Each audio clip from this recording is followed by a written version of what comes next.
Mikabat sa halos 7 million pesos nga kantidad sa gitoang shabu ang na-recover sa kapulisan sa balay sa usa ka nadakpang sospek sa checkpoint sa Davao City. Samtang halos tunga sa milyon ka pesos ang nasakmit sa otoridad gikan sa usa ka high-value individual sa El Salvador City sa Misamis Oriental. Ani report ni Argil Relator. Selyado pa og packaging tape nga sama sa gina-deliver nga parcel kining gituohang shabu nga gihiling sa Turil Police sa balay sa usa ka drug suspect sa barangay Maa sa Davao City Miyerkules sa kadlawon. Mubalor kini sa kapin 6.9 million pesos. Na-recover ang maong droga human mitugan ang drug suspect nga usa ka 51 anyos nga negosyante nga duna pa siya'y illegal nga droga nga gitago sa iyang balay. Gikonsiderang person under police custody among suspect human kini nadakpan kauban ang usa pa ka babae atong July 1 sa Task Force Davao PNP checkpoint sa barangay Sirawan, Turil. Diyang nasakpang dunay dalang gituohang shabu nga mobalor sa sobra 400,000 pesos og dili lisensyadong pusil. Ayon sa pagtatanong natin sa kanya, ay itong kanyang item na ito ay nanggagaling ito sa Manila.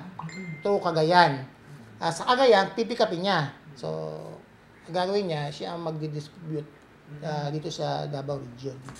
Una nang gikasuhan ang suspect og paglapas sa Comprehensive Dangerous Drugs Act o Comprehensive Firearms and Ammunition Regulation Act. Ipasubay pasab sa piskalya kung unsa pa ang dugang kasong atubangon sa suspect sa na-recover nga minilyong shabu. Masasabi natin na malaki ang naging epekto nito kasi 1 kilo ito, marami itong sisirain kabataan. Kung ito ay napawalan o na-distribute ito sa ating komunidad. Ginasubay pa sa Turil Police kung kang kinsagikan ang illegal nga droga sa maong dinakpan. Sa El Salvador City, dakpan ang 40 anyos nga lalaking gikonsiderang high-value individual diyang nagpahigayon og search warrant ang otoridad sa panimalay niini sa barangay Mulugan niadtong Sabado. Isa ni siya distributor din sa El Salvador City gani sa tuang mga nadakpan pa nga mga sa mga atong mga bypass o search warrant nato nga mga gibangimo diri sa El Salvador City na link yang nga mga lan sige ginatudlo.